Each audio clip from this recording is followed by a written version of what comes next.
Boris Johnson has been branded a crook by a senior EU official, who claimed Britain has no intention of honouring its treaty obligations with Brussels. On Tuesday, EU member states gave their support to a European Commission's plan to sue the UK after the government unilaterally announced it was delaying introducing post-Brexit customs checks at Northern Irish ports. Under the terms of the treaty Mr Johnson agreed with the EU in December, Northern Ireland remains tied to the European single market, meaning customs checks are required on the trade of some goods with the rest of the UK.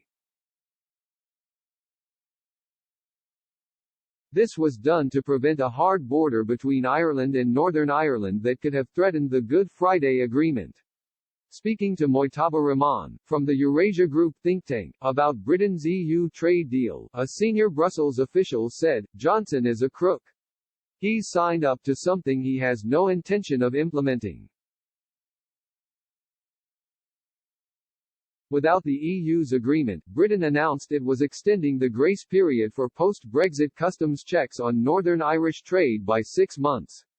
It follows unionist fury in Northern Ireland over new restrictions placed on trade with the rest of the UK.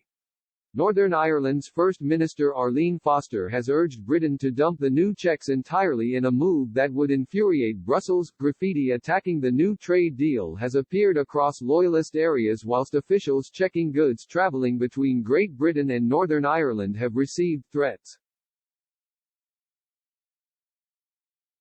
The EU Commission accused Britain of planning to breach international law after the grace period extension was announced.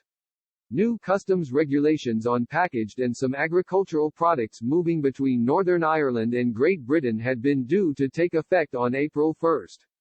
Northern Ireland Secretary Brandon Lewis said the government is taking several temporary operational steps to avoid disruptive cliff edges over GB trade.